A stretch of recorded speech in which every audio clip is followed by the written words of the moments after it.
Some countries can be proud of their nature, some of their culture. Others still can be proud of both.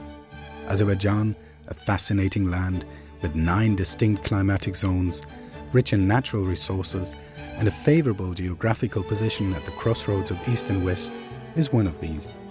Azerbaijan is among the areas of earliest human settlement, with a rich historical past and diverse cultural legacy.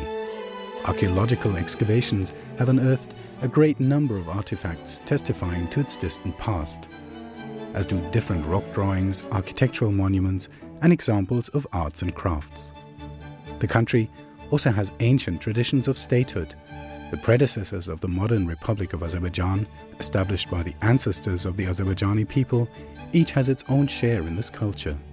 Every region of the country has played its part in this common culture and made its unique contribution to the heritage of Azerbaijan, among which Karabakh had a special place.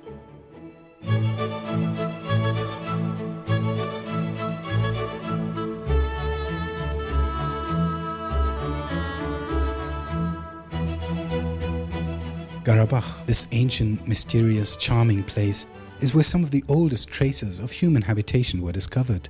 In 1968, in Khojavand district, archaeologists excavated the Azekh cave of the Lower Paleolithic age and part of the jawbone of a primitive man from the Acheulean period. This was the first such discovery in the Soviet Union and the second in the world.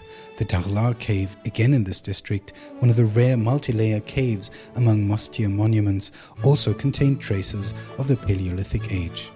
Monuments like Berg-Karabakh Tepe, the first residential area of antiquity in Azerbaijan, with the most ancient artifacts of the Neolithic and Bronze Ages, and Khan Tepe, with the most ancient metallic finding in the southern Caucasus, were in Fizuli district.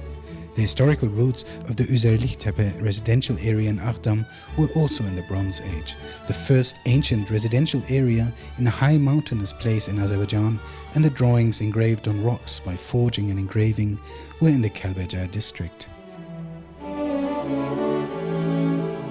The Javurgala residential area in the Ardam district was a valuable source for learning about the history of statehood in Azerbaijan.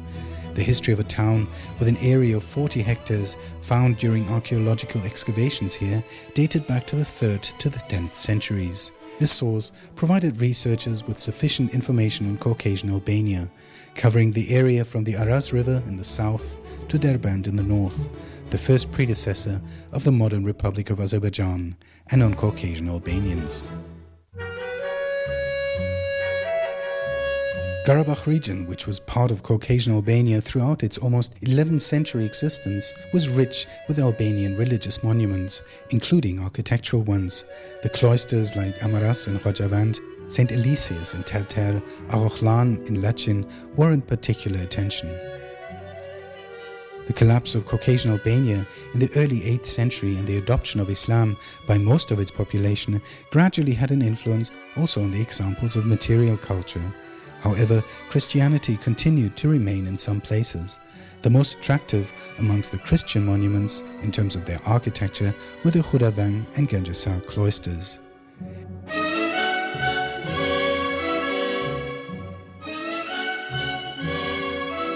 Different Azerbaijani Muslim states were established in the territory of Caucasian Albania upon the arrival of Islam.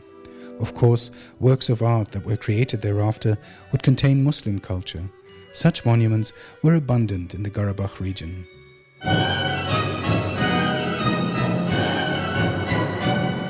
The 11 and 15 arch Khudafarin bridges, the Chalabilar Mosque complex, and the Sultan Majid Hammam in Jabrail. The Gutlu Musaoğlu tomb and Çarbucak castle in Ardam, the Melik Ajder tomb in Lachin, those of Demirçiler in Gücülü in Kubatlı, Mehmet Beyli in Zengilan, and Mirali in Fizuli, the Gergabazar Mosque in Karavansaray again in Fizuli, the castles of Asgaran in Khojali and Lech in Kalbajar, those of Shusha and Garabur Khanum, and the mosque of Yukhara, Ashara and Satle in Shusha were testaments to this history. Along with architectural monuments, Karabakh was home of examples of arts and crafts. Stone boxes, stone sheep and horse figures in the Lachin, Kalbajar, Kubatli, Aqdam, Jabrail and Khojali districts were reminders of the ancient times. Together with the pagan and Christian pasts of Azerbaijanis, these monuments heralded their Muslim culture. The replacement of religious belief wasn't able to change the structure of cultural heritage. This was in itself irrefutable evidence that these cultural samples were the product of the consciousness of the same people. Not only the Karabakh region, but also on the territory of modern Armenia, where the famous Albanian cloisters like Tatev and Goshavang were located, had a number of examples of arts and crafts. The cemetery of Urut village in the Sunik province, which was part of Caucasian Albania and then of different Azerbaijani Muslim states, was a valuable source containing traces of different stages of Azerbaijani history. The cemetery was rich with stone monuments with Azerbaijani, Arabic and Persian engravings on them.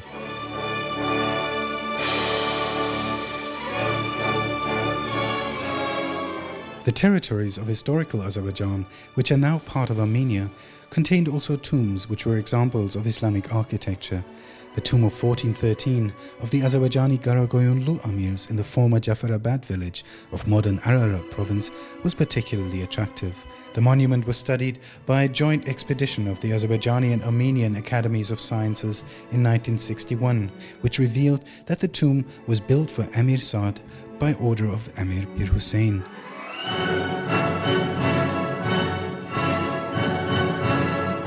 The territory of modern Armenia was also rich with unique monuments of the Safavid period, the peak of Azerbaijani statehood, and of its successor, the period of Khanats, all of which represented Azerbaijani architecture. Yerevan Castle, Shah Ismail, Khudabanda, Shah Abbas, Ulu Jame, Haji Nurfuz Ali, Damibullah mosques, Göy Mosque, caravanserais, hammams, mansions of khans, beys and traders were reminders in stone of this time.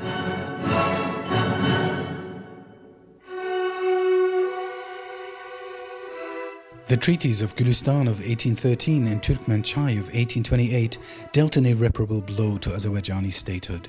About 100 years later, in 1918, our independence was restored, but unfortunately, this didn't last very long. The young state couldn't withstand the aggression of Soviet Russia. However, even then, architectural monuments, rare pearls of Azerbaijani culture, were being created and maintained. The walls of Shusha Castle, founded by Panah Khan in the first half of the 1750s, were strengthened in the 19th century. The mosque, which was a memory of Panah Khan, was restored by Gövher Agha, the daughter of Ibrahim Khan, in 1866. Gövher Agha also had the Ajagı Mosque built for the need of the population and placed the madrasas of both holy places at the disposal of the people. Moreover, the mansions of Haji Gulu, Asad Bey, Natavan, the Mehmandarovs, the Zorabeyovs and others were also valuable architectural examples of the 19th century. The Khanlık Muhtar Karavanserai and those reflecting the artistic aesthetic taste of the Mir Siyab Oğlanları and the Safarov brothers lent their charm and special beauty to Shusha, the Conservatoire of the Caucasus. The square spring completed the square ensemble of the town. No fundamental construction was carried out in Shusha except for the western part, and thus the historically formed structure of the town remained unchanged. For that reason, the historical part of town was turned into a historical and architectural reserve in 1977. In other districts of Karabakh, the town mosque and tombs of Ibrahim Khan, Mehdi Gulu Khan, Khanoglu and Aqdam, the mosques of Haji Alakbar, Gochametli and Khoradiz in Fizuli, Papı, Dashkasan and Süleymanli in Jabrail, a number of springs and bridges in Lachin and Kubatli were also memories of the 19th century.